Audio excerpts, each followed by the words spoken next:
তেওঁৰ দ্বাৰাই ভাগৱত প্ৰবচন হব আৰু শুনাব কাক? পৰীক্ষিত ৰজা।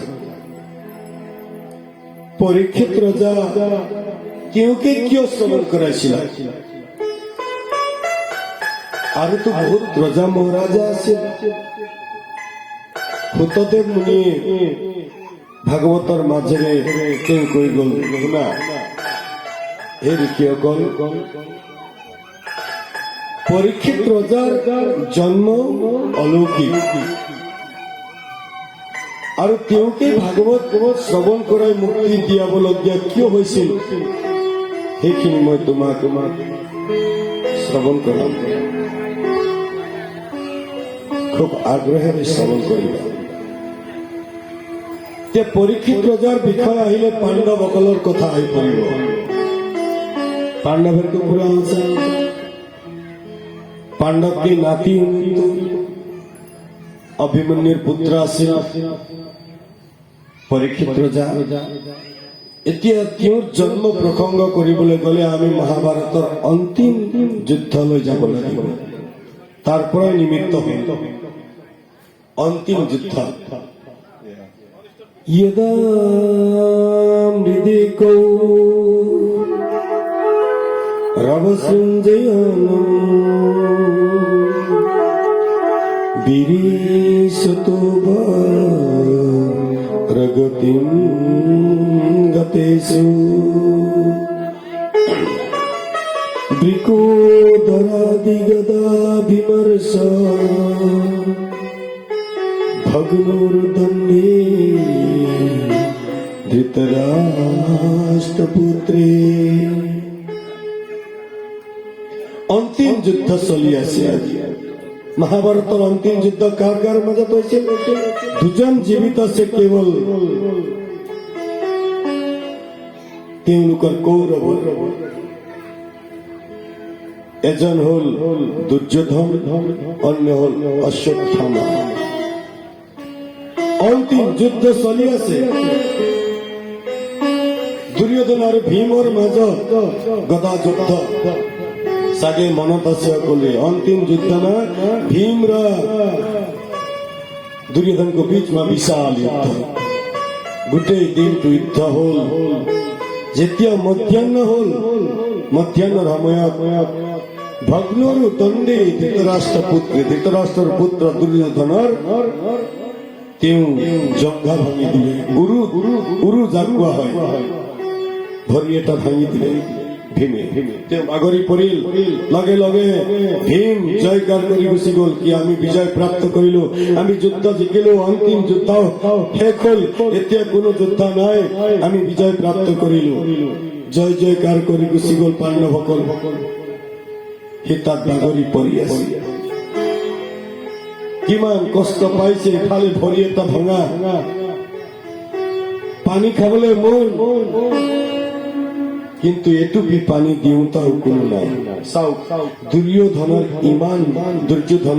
ইমান দুৰ্গতি কিয় হল? দুৰ্গতি হবলগীয়া কাৰণো আছে।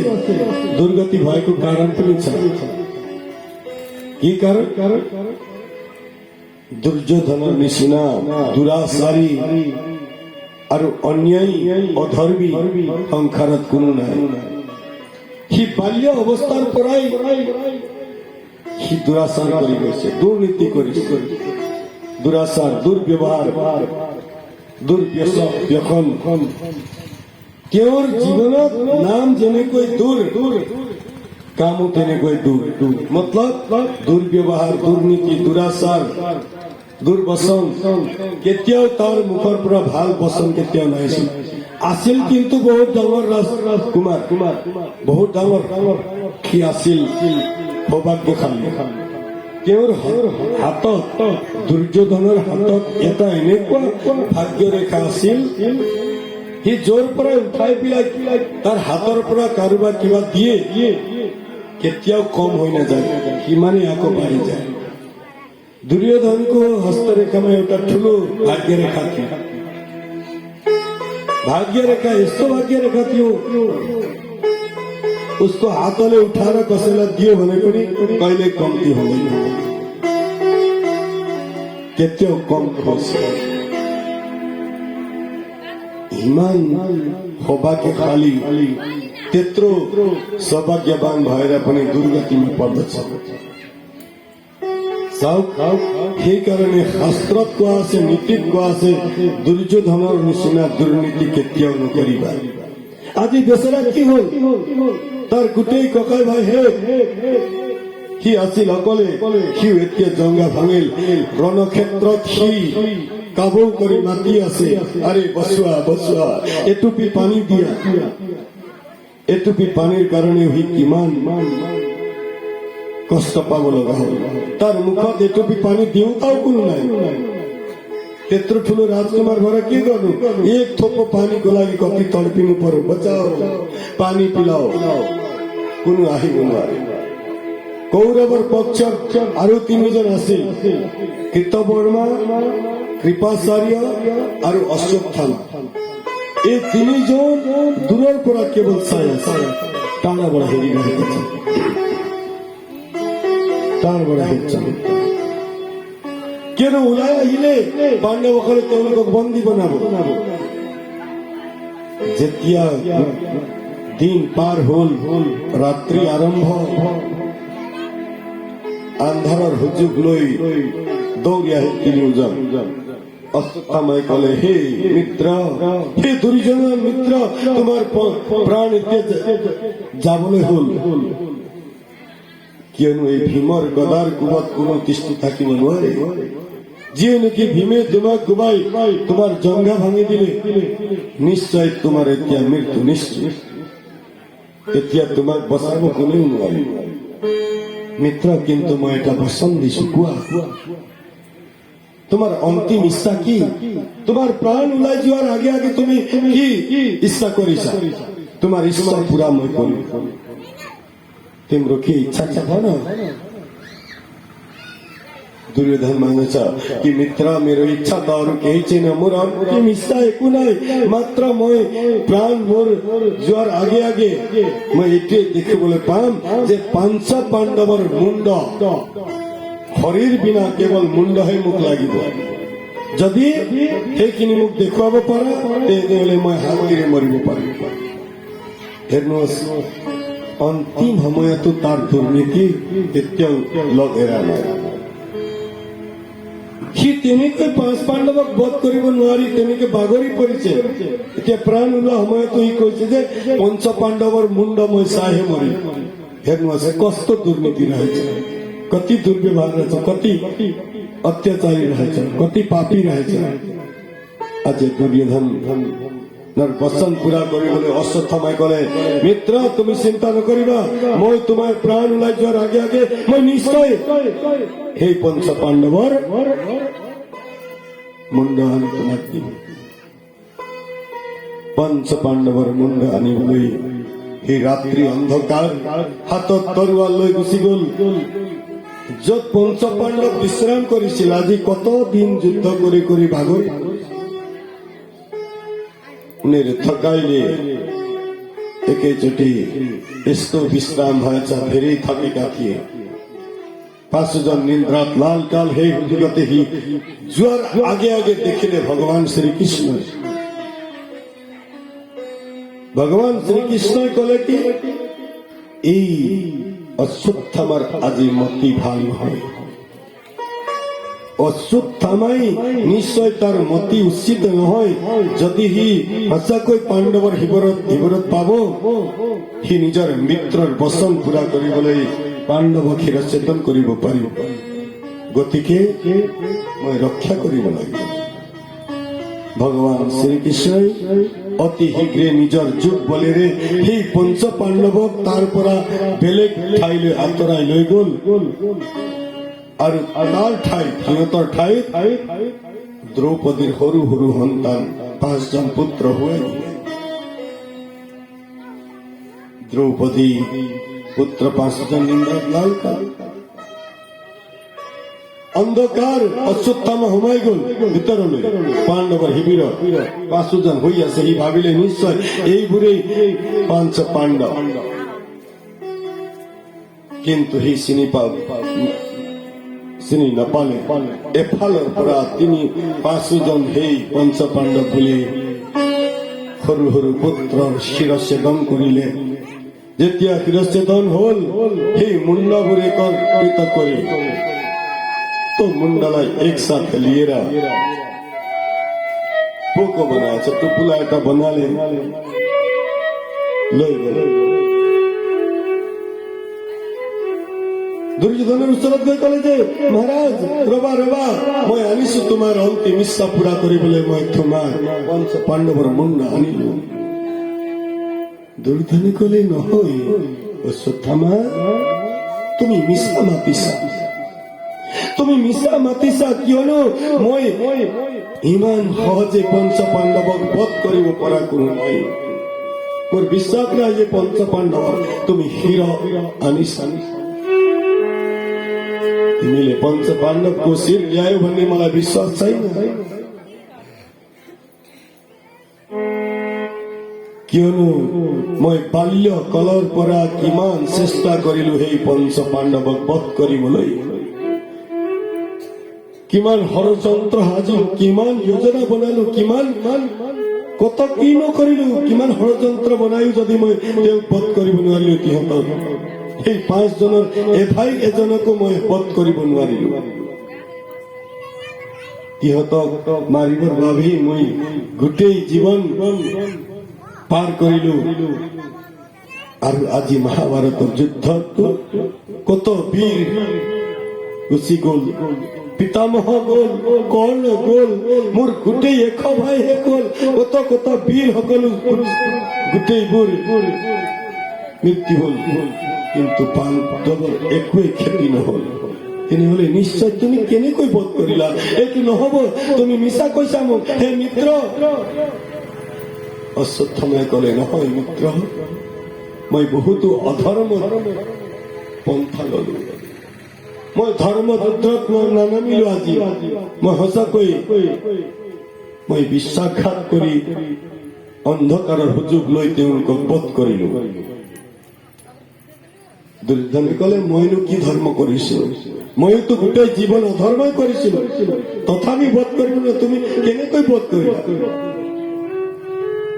অশ্বত্থামাই ক'লে নহয় মিত্ৰ, মই লাহে লাহে অন্ধকাৰৰ সুযোগ লৈ শুই থকা অৱস্থাত কাটি আনিলো।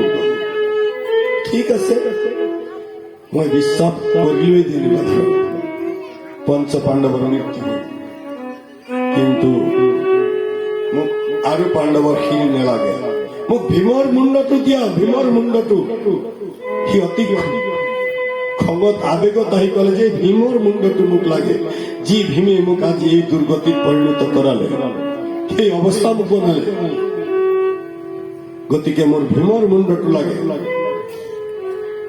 অতি শীঘ্ৰে তেওঁ আন্ধাৰ একো দেখি নাপায়, টোপোলা খুলিলে 5 পাণ্ডৱৰ মুণ্ড বুলি। অশ্বত্থামাও নাজানে সেইখিনি কথা। শেষত ডাঙৰ মুণ্ড এটা চালে, যিটো আছিলে ডাঙৰটো, সেইটো উঠাই এইটোৱে ভীমৰ হব বুলি দুৰ্যোধনৰ হাতত দিলে। দুৰ্যোধন লাল কাল হল খঙত। এই ভীম এই মুণ্ড আজি খঙেৰে একেবাৰে তিহি চেপিবলৈ ধৰিলে, খঙত। কিন্তু হাতত পৰাৰ লগে লগে সেই একেবাৰে চেপেটা হৈ গ'ল, ধুলো পিঠো ভাইছে। ইও দেখেৰা সি ক'লে নহয় অশ্বত্থামা, তুমি এই ভীমৰ মুণ্ড তুমি মোক দিয়া নাই, এইটো সাধাৰণ কোনো শিশুৰ মুণ্ড যেন লাগিছে, ইমান কোমল কেনেকৈ হব? ভীমৰ মুণ্ডত মই মোৰ গদা, বজ্ৰতুল্য গদা কিমান প্ৰহাৰ কৰিলো, তাৰ অকমানো ক্ষতি নহল। ইমান সহজে চেপেটা হৈ যোৱা মুণ্ড, এইটো হব নোৱাৰে। সিমান সময়তে কি হল, আকস্মিক তাত বিজুলী প্ৰকাশ হল, বজ্ৰপাত পৰিল, আৰু বিজুলীৰ চমকত আকাশৰ পৰা যিটো বিজুলীৰ চমক দেখিলে, লগে লগে দেখিলে যে তাত সৰু সৰু শিশুৰ হে মুণ্ড, চানা চানা শিশুকো মুণ্ড। আৰে অশ্বত্থামা, তুমি এয়া কি কৰিলা? আজি অন্তিম সময়তো তুমি মোক মনত বহুত দুখ দিলা, তুমি বহুত কষ্ট দিলা, কিয়নো এই পঞ্চ পাণ্ডৱৰ পুত্ৰসকলৰ তুমি বধ কৰিলা। এইসকল যদি জীৱিত থকা হলে তেওঁলোকে নিজৰ পিতৃসকলক যেতিয়া তৰ্পণ পিণ্ড পানী দিব, সেই তেতিয়া আমাৰ নামতো দিলেহেঁতেন, আমিওতো তেওঁলোকৰ পিতৃ হলোহেঁতেন। সেইখিনিৰ পৰাও তুমি বঞ্চিত কৰালা আমাক। সেই দুখতে দুৰ্যোধনৰ মৃত্যু হ'ল। দুর্যোধন মৃত প্রাণ। রাধে রাধে বলি আনন্দ কান্দ ভগবান কি, কৃষ্ণ কনৈয়া লাল কি জয় জয় শ্রী রাধে। ইফালে ৰাতিপুৱা গম পালে দ্ৰৌপদীয়ে দেখিলে যে নিজৰ সৰু সৰু সন্তান,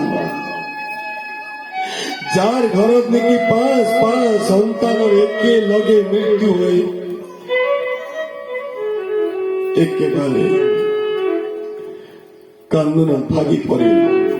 হিয়া উজাৰি উজাৰি কান্দিবলৈ ধৰিলে। তেওঁৰ কান্দন, তেওঁৰ বেদনা, তেওঁৰ বিলাপ শুনি অৰ্জুন দৌৰি আহিল। কি হল দ্ৰৌপদী? আৰে পাঞ্চালী কি হল? কিয় ইমানকৈ কান্দিছা? দ্ৰৌপদীয়ে কলে, চোৱা হে অৰ্জুন, চোৱা আমাৰ পাঁচ পাণ্ডৱ পুত্ৰৰ একেলগতে মৃত্যু হৈছে। কোনে মাৰি থৈ গল? কেৱল শিৰ বিনা তেওঁৰ শৰীৰটোহে আছে। হে অৰ্জুন, এতিয়া কি হব? কোনে মাৰি থৈ গল? অৰ্জুনে গৈ দেখিলে যে সঁচাকৈ বিভৎস ৰূপ। পাঁচ পুত্ৰৰ মৃত্যু দেখি তেওঁ কান্দত ভাগি পৰিল। লগে লগে খঙত আতুৰ হৈ কলে যে যিজনে বধ কৰিছে এই পৃথিৱীতে থাকক, স্বৰ্গতে থাকক, বৈকুণ্ঠতে থাকক, যিজনে কি বধ কৰিছে তেওঁক মই আজি সূৰ্য অস্তৰ পূৰ্বে মই বধ কৰিহে ঘূৰি আহিম। হাতত ধনু বাণ লৈ ধেনুকাণ লৈ ওলাই গল। ৰথত উঠিল, কিন্তু ভগৱান কৃষ্ণই দেখিলে অৰ্জুনৰ প্ৰতিজ্ঞা ভীষণ। যদি তেওঁ বিচাৰি নাপায় হত্যাকাৰীক, তেনেহলে নিশ্চয় তেওঁ বহুত ডাঙৰ দুৰ্ঘটনাও হব পাৰে। ময়ো লগত যাব লাগিব। ভগৱান কৃষ্ণ আহি ৰথত উঠিল। ৰথ আগবাঢ়িল। লগে লগে ৰথত উঠি যেতিয়া কৌৰৱৰ শিবিৰলৈ গল, কৌৰৱৰ শিবিৰত দেখিলে অশ্বত্থামা তাত কিবা যি অকল বাচিছিল তেওঁলোকৰ মাজত কিবা আলোচনা। অৰ্জুনৰ ৰথ দেখি অশ্বত্থামা ভয়তে পলাই পৰিল। একেবাৰে ওলাই পেলাই পলাবলৈ ধৰিলে। অৰ্জুনে বুজি পালে যে আচল হত্যাকাৰী এইজনী। পিছে পিছে ৰথ লৈ দৌৰি ফুৰিছে। যেতিয়া ধৰিবলৈ বাকী অকমান, এতিয়া বাছ মাৰিবলৈ উদ্যত হল। অশ্বত্থামাই কি কৰিলে? নিজৰ প্ৰাণ ৰক্ষা কৰিবৰ বাবে ব্ৰহ্মাস্ত্ৰ এৰি দিলে। নিজৰ প্ৰাণ ৰক্ষা কৰিব ব্ৰহ্মাস্ত্ৰ গল। অৰ্জুনক জ্বলাবলৈ ধৰিলে। অৰ্জুনে কলে যে হে প্ৰভু, কৃষ্ণৰ ওচৰত শৰণ লৈ কলে, প্ৰভু বচোৱা বচোৱা। পাহি মহাযোগী দেব দেব জগৎপতে, ৰক্ষা কৰা প্ৰভু, ৰক্ষা কৰা, ৰক্ষা কৰুন প্ৰভু। হে প্ৰভু বচোৱা। এই ব্ৰহ্মাস্ত্ৰৰ পৰা মই গোটেই জ্বলি গৈছো। মই আৰু বেছি সময় থাকিব নোৱাৰো। প্ৰভু মোক ৰক্ষা কৰা। ভগৱানে কলে, হে অৰ্জুন, ईट की जवाब ईट से देनी चाहिए। কোনোবাই তোমাক ফৰমুটি আহিছে, দূৰৰ পৰা মাৰিছে, তুমি সেই দূৰৰ পৰাই মাৰিব লাগে। কোনোবাই যদি পাথৰ মাৰি তোমাক আক্ৰমণ কৰিছে, তুমি ঘুচা মাৰিবলৈ গলে পাথৰ খাই মৰিবা। গতিকে তুমি পাথৰ মাৰিব লাগিব। মানে তুমি ব্ৰহ্মাস্ত্ৰ তেওঁ এৰিছে, তুমি এৰি দিয়া ব্ৰহ্মাস্ত্ৰ। দুই ব্ৰহ্মাস্ত্ৰ। অৰ্জুনে লগে লগে নিজৰ ব্ৰহ্মাস্ত্ৰ এৰিলে। ভীষণ যুদ্ধ হল ব্ৰহ্মাস্ত্ৰ আকাশত। শেষত अर्जुनक कले हे अर्जुन তুমি জ্ঞানী সেই ব্ৰহ্মাস্ত্ৰ তুমি আনা তেওঁ আকৰ্ষণ কৰি আনি নিজৰ তৰ্কছত ৰাখি অৰ্জুনে অশ্বত্থামক বান্ধি ললে একে জেগাতে হাত ভৰি একেলগতে বান্ধি ৰথত উঠালে আৰু দৌৰি পৰি সভা শিবিৰলৈ তাত গৈ দেখে বা গোটেই কান্দোনত ভাগি পৰিছে দ্ৰৌপদী আজি পাণ্ডৱসকল যাৰ গৃহত যিজন ভৱিষ্যতৰ ধৰোহৰ আছিল যি পুত্ৰ আছিল পাণ্ডৱৰ উত্তৰাধিকাৰী সেই পাঁচেই পাণ্ডৱৰ এই সৰু সৰু পুত্ৰ দ্ৰৌপদীৰ পুত্ৰ একেলগতে মৃত্যু হোৱা দেখি গোটেই বোৰ যিমান উপস্থিত আছিল কান্দোনত ভাগি পৰিছে আকস্মিক কি হল যেন হৰত ভাঙি পৰিল তেনেকুৱা অৱস্থাতে অৰ্জুনৰ ৰথ উপস্থিত হল আৰু ৰথ উপস্থিত হওঁতে ৰথৰ পৰা সেই অশ্বত্থামক বাগৰাই দিল একেলগতে বন্ধা সেই বাগৰি পৰিল ৰথৰ পৰা গোটা ফুটবল নিচিনা গোটা ধৰি পৰিল তেওঁক দেখি আকৌ দ্ৰৌপদীয়ে দূৰৰ পৰা দেখিলে এইজন দেখোন অশ্বত্থামা अर्जुन मुच्यताम ब्राह्मण नितराम गुरु मुच्यताम ब्राह्मण नितराम गुरु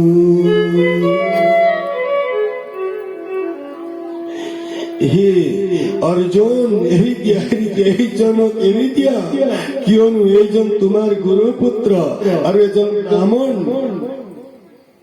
কিয় ধৰি আনিছা এই দিয়া এনেকুৱা অৱস্থা মই দেখিব নোৱাৰো কিয়নো যেনেকৈ বান্ধি আনিছা সেইজন কোনোবাই বহুত ডাঙৰ আতংকী ডাঙৰ আতংকবাদী আততায়ী তেনেকুৱা লাগিছে কিন্তু এইজনক এৰি দিয়া এইজন দেখোন তোমালোকৰ গুৰুপুত্ৰ গুৰু দ্ৰোণাচাৰ্যৰ পুত্ৰ আৰু ব্ৰাহ্মণ তেওঁ কেনেকৈ ধৰে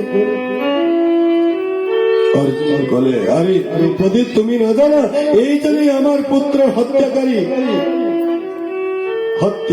তিনি ইফালে নকুল সহদেব ভীম আহিল কলে আরে অর্জুন তুমি শীঘ্রে বধ করা নহলে আমি বধ করে দিই যুধিষ্ঠির আহি কলে যে নহয়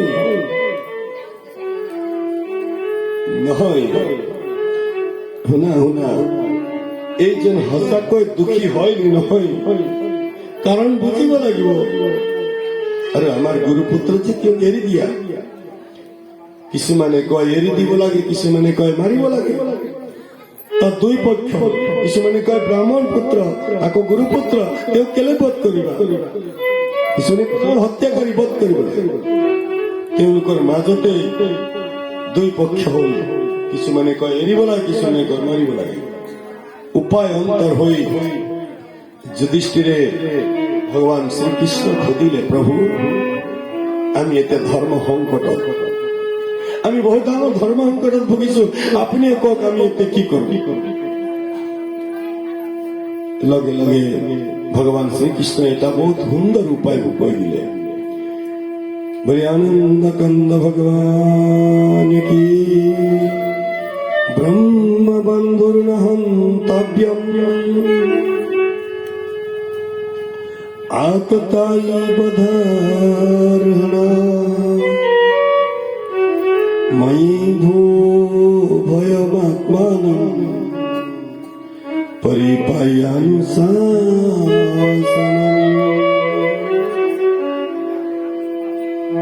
হে পাণ্ডবসকল শুনা শাস্ত্ৰই কি কয় নীতিয়ে কি কয় ব্ৰহ্ম বন্ধুৰ নহন্তব্যম ব্ৰাহ্মণ কেতিয়াও মাৰিব নালাগে বধ কৰিব নাপায় আৰু আততায়ীক এৰিব নাপায় তেওঁক এনেই एरी দিব नापाए आतताईलाई छोड्न पनि हुँदैन ब्राह्मणलाई वध गर्न पनि हुँदैन र अब के गर्ने তেওঁ কৈ দিছে যে আততাই কোন, যিজনে বিশ্বাসঘাত কৰি বধ কৰে, বিশ্বাসঘাতকতা কৰে, মিছা কয়, সৰু শিশু হত্যা কৰে, চুৰি কৰে, ডকাইতি কৰে, অপহৰণ কৰে, এইবোৰ হল আততাই যাক কোৱা হয়। সেই আততাইক এৰিবও নালাগে। এইজন আততাই, তেওঁক এৰিবও নালাগে, আৰু এইজন ব্ৰাহ্মণ তেওঁক বধো কৰিব নালাগে। এতিয়া মহা সংকট হল, আৰু যোন समाधान खोजे को त्यो फेरि उनले उल्टै त्यही बताइको। तो देखे बता अर्जुन कले प्रभु এতিয়া কি কৰো। অৰ্জুনক কেউ বুঝাই দিলে কথাটো, ইশাৰালে ভাঙলি নো, যাও যাও অৰ্জুন তুমি যোৱা কিবা এটা কৰা। লগে লগে অৰ্জুনে তেওঁৰ বুজি পালে, কথা খাৰাপ বুঝা গল। লগে লগে অৰ্জুন গল নিজৰ তৰোয়াল ওলালে, আৰু সেই অশ্বত্থামাৰ যি মণি আছিল শক্তি মণি, সেই শক্তিমণি কপালত আছিল, নিধাৰ মাজৰ মণি দিও নিকাল শক্তিহীন হল, আৰু মুণ্ডন কৰাই দিলে চাৰিওফালে, এফালৰ পৰা এফালে, এফালে मुंडन कर दे। 4 पाटा मोड़ नहीं बनता, नहीं 4 पाटा मोड़ दिए, धक्का दिए, बाहर निकाल दिए, अपमान पूर्वक इमानते काम सम्पन्न हल। साओ तेও मृत्यु নহল, কিন্তু শক্তিহীন হল, শক্তিহীন হল তার, আর অপমানিত হল, মুন্ডন করাই দিয়া হল। শাস্ত্র কথা এখানে शास्त्रमा के छ सुन्नु होला। वपनं द्रविणादानं स्थान निर्यापणं तथा एषै ब्रह्मबन्धुना बधूनान्यस्ति दैका। वपनं द्रविणादानं, वपनं भनेको मुंडन गरिदिनु, 4 पाटा मोडिदिनु। सुन्नु है, 4 पाटा मोड्ने भन्छौ नि, यता अलिकति छोड्ने, यता पिल्छ्याउने, उता पिल्छ्याउने, यता अलिकति राखिदिने, यसलाई भन्छ वपनं। द्रविणादानम, जसको उसको जीविका हरण गर्ने, যার জীবিকা হরণ করে দিয়া হয়, মুন্ডন করে দিয়া হয়, জীবিকা হরণ করে দিয়া হয়, আর স্থান নির্যাপনতা যি ঠাইটি বহিছিল তাৰ পৰা উলিয়াই দিয়া হয়, সেইটো হল ব্ৰাহ্মণৰ বহুত ডাঙৰ দণ্ড। সেইখিনি হল তেওঁৰ দণ্ড। সেইখিনি কৰা মাত্ৰ বধ কৰা সমান হয়, কিয়নো ব্ৰাহ্মণৰ য'ত অপমান হয় তেওঁৰ বধ সমান হয়। গতিকে সেইকাৰণে কোৱা হয় ব্ৰাহ্মণক কেতিয়াও অপমান কৰিব নালাগে। কিন্তু কথা আকৌ এষাৰ আছে, ব্ৰাহ্মণ বুলি ক'লে ব্ৰাহ্মণেই নহয়, যিজন ব্ৰাহ্মণক আমি সন্মান কৰো, যিজন বেদাধ্যয়ী, জীৱন শাস্ত্ৰৰ জ্ঞাতা, সদাচাৰ নিয়মত থাকে, যিজন সকলোৰে লগতে মিলিজুলি থাকে আৰু বিদ্বান জ্ঞানী, সেই ব্ৰাহ্মণবোৰক অপমান কৰিব লাগে। কিন্তু কিছুমান ব্ৰাহ্মণ হলে কি হব, ব্ৰহ্ম কুলত জন্ম হল, ব্ৰাহ্মণ কুলত জন্ম হল, কিন্তু সি অন্য কৰ্ম কৰে, তেনেহলে সব কিছুমানক আমি ব্ৰাহ্মণ বুলি যি মানো। আৰে সমাজৰ পৃথিৱীৰ এতিয়া ভূ দেৱতা যাক কোৱা, সমাজৰ ভিতৰত উচ্চ স্থান ব্ৰাহ্মণৰ আছে, কিন্তু সেইজনেই যদি বেয়া কৰ্ম কৰে, ৰাধে ৰাধে, ওকে, যিজনে বেয়া কৰ্ম কৰে ব্ৰাহ্মণ বুলি মাতো,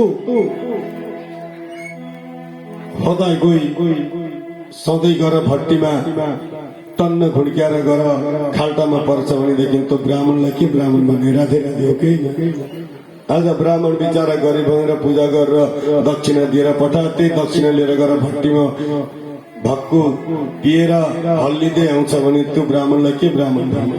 त्यस्ता ब्राह्मणलाई त अपमान मात्र होइन, त्यस्तालाई त जुत्ताको माला लाएर हिँड्नु भन्ने हुन्छ। राधे राधे बोली आनन्द कन्न भगवान की। र ब्राह्मण हो यो ब्राह्मणत्व हो बोला, केवल ब्राह्मणे जे সকলতকৈ উচ্চ সেইটো নহয়, কর্মরে উচ্চ হয়। যদি ব্রাহ্মণ কুলত জন্ম হইও, ব্রাহ্মণ কুলত জন্ম হইও যদি সি কেতিয়াও ব্ৰাহ্মণত্ব কৰ্ম নকৰে তেওঁ ব্ৰাহ্মণ ক'বলগীয়াও উচিত নহয়। সি ব্ৰাহ্মণ জাতিৰ কলংক। ৰাধে ৰাধে। বুলি আনন্দ কন্দ ভগৱান কি। গোটেই যিমানবোৰ পুত্ৰ আছিল সেইবোৰক সংস্কাৰ কৰি দিয়া লৈ গ'ল। সিও অপমানিত হৈ অশ্বত্থামা তাৰ পৰা গ'ল। বুজালে কথাটা ভগৱান কৃষ্ণ বুজালে, এনেকৈ কান্দি কাটি থাকিলে নহব, তেওঁলোকৰ দেহ এতিয়া গলিত হৈ যাব। গতিকে ব'লা গংগা নদীলৈ লৈ গৈ তেওঁলোকক দাহ সংস্কাৰ কৰা, মতলব তেওঁলোকক জুই দিয়া শুনি আৰু অগ্নি সংস্কাৰ কৰিবৰ বাবে গোটেইবোৰক লৈ গ'ল। বুলি আনন্দ কন্দ ভগৱান কি। সেই তেতিয়াৰ পৰা চাওক, সেই তেতিয়াৰ পৰা পৰম্পৰা এটা হ'ল, যিবোৰ মৃত্যু হয় মানুহৰ, তেওঁক জ্বলোৱা কিয় হয়, তেওঁলোকক যে খৰিত জ্বলাই দিয়ে, তাৰ কাৰণ এটা আছে। বৈজ্ঞানিক কাৰণো আছে লগতে, আৰু বহুতখিনি আমাৰ সামাজিক কাৰণ, ধাৰ্মিক কাৰণো আছে। কাৰণ কি হয়, এজন মৃত্যু হোৱাৰ পাছত যদি জ্বলাই দিয়া হয়, সেই বস্তুটো একে ঠাইতে যদি আমি জ্বলাই দিওঁ, সি ছাই হৈ মাটি হৈ যায়। আৰু বেলেগ এজন মৰিলে তাতে আকৌ সেই জেগাতে জ্বলাব পাৰিব, জেগা বেছি নালাগে। যদি আমি সকলোকে গাঁতত খানি পুতি দিম, তেনেহলে কি হয়, এঠাইত এটা এঠাইত এটা এটা কৰি কৰি কৰি মানুহৰ সংখ্যাটো বেছি বৃদ্ধি হৈ গৈ আছে। এদিন সেই জেগাটোও নোপোৱা হৈ যায়। জেগা আমাক, কিয়নো মানুহৰ সংখ্যা বৃদ্ধি হৈ গৈছে, মাটিৰ সংখ্যাটো কেতিয়াও বৃদ্ধি নহয়। মাটিটো ইমানেই আছে, তাতকৈ বৃদ্ধি নহয়। এটা কাৰণ। আকৌ এটা কাৰণ কি হয়, প্ৰত্যক্ষ আপোনালোকে গম পাইছে, যিটো জ্বলাই দিয়া হয় তাত থকা বীজাণু, এজন মৃত্যু হল মানে মৃত্যু হোৱা মাত্ৰকে কিবা এটা বীজাণু, কিবা ৰোগৰ পৰা সেইজনৰ মৃত্যু হয়। জ্বলাই দিলে সেই বীজাণু, দূষিত বীজাণু, ভাইৰাছ আদি সকলো জ্বলি ছাই হৈ যায়, তাৰ পৰা বেলেগত বিয়পিব নোৱাৰে। কিন্তু যদি আমি খাল খান্দি পুতি দিওঁ, তাৰ পৰা সেই বীজাণুবোৰ আকৌ বিয়পিব পাৰে। যদি আমি বনত দিওঁ, তাত পুতি দিওঁ, কুকুৰে শিয়ালে খান্দি পেলাই তাৰ দেহটো কেতিয়াবা ওলোৱা দেখিছো আমি। সেইখিনি যদি নহল, তথাপিও মাটিৰ পৰাও সেই বীজাণুবোৰ বিয়পিব পাৰে। গতিকে আচল শাস্ত্ৰ মতে, আমাৰ হিন্দু ধৰ্ম শাস্ত্ৰ আজিকালিতো বেছিভাগেই জ্বলাবলৈ ধৰিলে। সেই কৰোণা ভাইৰাছ অহাৰ পাছততো বিদেশতো খ্ৰীষ্টিয়ানবোৰে গাঁত খান্দি পুন্দিছিল, কিন্তু আজিকালি তেওঁলোকেও জ্বলাবলৈ ধৰিলে। ৰাধে ৰাধে। বুলি আনন্দ কন্দ ভগৱান কি। জ্বলোৱা প্ৰযুক্তি নতুন নতুন আহিল, কিবা কাৰেণ্টত দিব, লগে লগে ছাই ভস্ম হৈ যাব, তাৰ পৰা বীজাণুটো শেষ হলতো। বুলি কৃষ্ণ কানাইয়ালাল কি। ভগৱান কৃষ্ণ তাৰ পৰা গুচি গল, গোটেইবোৰক লৈ গৈ গংগা নদীত তেওঁলোকৰ অগ্নি সংস্কাৰ কৰি ঘূৰি আহিছিল। কিন্তু কি কৰিলে, সেই অশ্বত্থামা বহুত কুপিত হল, ক্ৰোধিত হল। সি ভাবিলে যে মই এই পাণ্ডৱৰ কুল বংশ সকলোকে নাশ কৰি দিম, কিয়নো মোক ইমান অপমান কৰিলে, সমাজত অপমান কৰিলে, মোক বাহিৰে উলিয়াই দিলে। আচ্ছা, আজি মই পাণ্ডৱৰ কুল ধ্বংস কৰি দিম, তেওঁলোকৰ পৰিয়ালত যে কোনোৱে বাচি নাথাকক। আকৌ ভাবিলে তেওঁলোকৰ পুত্ৰ দেখোন মৰি শেষে হল, আৰু তেওঁলোকে এতিয়া বৃদ্ধ হবলৈ হল, আৰু বংশটো বাঢ়িবলৈ নাই। এতিয়াও আছে এটা বীজ, এতিয়াও সেই অভিমন্যুৰ পত্নী উত্তৰাৰ গৰ্ভত এতিয়াও পুত্ৰ এটা পালিত হৈ আছে। সেই গৰ্ভ নষ্ট কৰিব, তেওঁ নিজৰ ব্ৰহ্মাস্ত্ৰ আবাহন কৰি আকৌ এৰি দিলে। সেই ব্ৰহ্মাস্ত্ৰ গৈ উত্তৰাৰ গৰ্ভ নষ্ট কৰিল। উত্তৰাও বহুত দুখিত হল, ভগৱান কৃষ্ণৰ ওচৰত কান্দি কান্দি দৌৰি গল। হে প্ৰভু, বচোৱা বচোৱা, আৰে প্ৰভু ৰক্ষা কৰা মোক, মই বহুত দুখিত, বেদনাত মই বহুতো স্তুতি কৰিল। ভগৱান কৰে, ঠিক আছে, কি হল তোমাৰ? তুমিতো বীৰাংগনা, এজন বীৰ, বীৰৰ পত্নী বীৰাংগনা, তোমাৰ মৃত্যুৰ বাবে কিয় ইমান দুখ? গতিকে তুমিতো শ্বহীদ হলে একো নাই, তোমাৰ স্বামী চোৱা কিমান বীৰ আছিল, তেওঁতকৈ তুমি ইমান কম মনোবল হোৱা উচিত নহয়। খুব বুজালে ভগৱান কৃষ্ণই। শেষত ক'লে, নহয় প্ৰভু, মোক বচাবলৈ মই কোৱা নাই, মই মোৰ সন্তানক বচাবলৈ কৈছো, কিয়নো মোৰ সন্তান আপোনাৰ প্ৰিয় ভক্ত হব। গতিকে আপুনি আপোনাৰ ভক্তক বচাওক, মোক নালাগে। লগে লগে ভগৱান শ্ৰীকৃষ্ণই নিজৰ সুদৰ্শন চক্ৰ আহ্বান কৰি দিলে, ব্ৰহ্মাস্ত্ৰ কাটি পেলালে। দেখিছে মই কাটি দিলো ব্ৰহ্মাস্ত্ৰ। এটা অতি સાનું રૂપ ઝીંગાકો જસ્તો સ્વરૂપનું વસાયેલું અતિ સૂક્ષ્મ રૂપ এটা બનાવે ભગવાન કૃષ્ણએ নিজকে আৰু তাইৰ মুখৰ পৰা সোমাই গৈ পেটত গৈ সেই মৃত পুত্ৰ যিটো আছিল গৰ্ভ, তাক নিজৰ অমৃত ৰূপে দৃষ্টি প্ৰদান কৰি জীৱিত কৰাই আকৌ বাহিৰ उत्तराको पनि गर्भमा गएकाले गर्दा भगवानको नाम रह्यो उत्तरायण। सुन्नुभएको होला, राधे राधे। बोले उत्तरायण भगवान की। भगवान कृष्णर नाम এটা থাকিল উত্তৰায়ণ। উত্তৰ গৰ্ভ, উত্তৰাৰ গৰ্ভটো তেওঁ এবাৰ প্ৰৱেশ কৰিবলগীয়া হ'ল ভক্তক ৰক্ষা কৰিবৰ বাবে, সেইবাৰে নাম থাকিল উত্তৰায়ণ। তাৰপাছত অশ্বত্থামাক মাতিলে, হে অশ্বত্থামা, তুমি বহুত ডাঙৰ ভুল কৰিলা, তুমিলে বহুত ঠুলো গলতি কৰিলা। তুমি নিজৰ প্ৰাণ ৰক্ষা কৰিবৰ বাবে, নিজক বচাবৰ বাবে সৰু সৰু শিশু তুমি নেৰিলা। কিমান ডাঙৰ অপৰাধ কৰিলা তুমি। শুই থকা অৱস্থাত এনেকুৱা শিশুক মাৰিলা তুমি, আৰু এতিয়াতো তুমি গৰ্ভত থকা শিশু এৰি দিয়া নাই। তুমি মহাদুষ্ট। গতিকে তোমাক মই অভিশাপ দিছো, তুমি তোমাৰ মৃত্যুই কেতিয়া নহয়। তুমি মৃত্যুৰ বাবে ভয় কৰিছা নহয়, তোমাৰ মৃত্যুই নহব। तिम्रो मृत्यु कहिले हुँदैन। तिम्रो मृत्युको लागि पनि तर्पिनु पर्छ तिमीले। তুমি মৃত্যুর বাবে প্রার্থনা করলে যে মোক মৃত্যু হয়ে যাও, মই মৃত্যু হয়ে যাও বলে তুমি সদায় চিন্তা কৰিবলগীয়া হবে। আৰ তোমাৰ মৃত্যু কেতিয়াও নহয়। সেই তেতিয়াৰ পৰা অশ্বত্থামা মৃত্যু নহয়। অষ্ট চিৰঞ্জীৱী বুলি যাক কোৱা হয়। অষ্ট চিৰঞ্জীৱীৰ ভিতৰত অশ্বত্থামাৰো নাম আহে। তেওঁ মৃত্যুৰ বাবে বহুত प्रतीक्षा करि आछ, केতিয়া मृत्यु নহয়। हेर्नुहोस्, कसैको मृत्युलाई पनि प्रतीक्षा गर्नुपर्ने स्थिति हुन्छ। र आनर अपकार কৰা, নিজৰ ভাল আৰু আনৰ অপকাৰ কৰা যিজনে চেষ্টা কৰে, তেনেকুৱা অশ্বত্থামাৰ নিচিনা দুৰ্গতি হয়। आज पनि अश्वत्थामा तडपी तडपी हिँडेका छन्, मेरो मृत्यु कहिले हुन्छ, तर मृत्यु हुँदै हुँदैन। भगवान कृष्णले आज 5 पाण्डवहरूलाई बहुतै रक्षा गर्नुभयो, तर पालकहरूलाई रक्षा गर्न सक्नु भएन। र पनि एउटा बीज उत्तराको गर्भलाई रक्षा गरिदिएर भगवान जान चाहनुहुन्छ, तर माता देवकी सबैजना उपस्थित, সকলো उपस्थित भगवान कृष्ण हस्तिनापुर युद्ध पार गरी जाने সকলে प्रार्थना गरी आउनुहोस्। हामी पनि यही विषयमा एउटा भगवान कृष्णको सुमधुर भजन सुनौँ। जय राधे।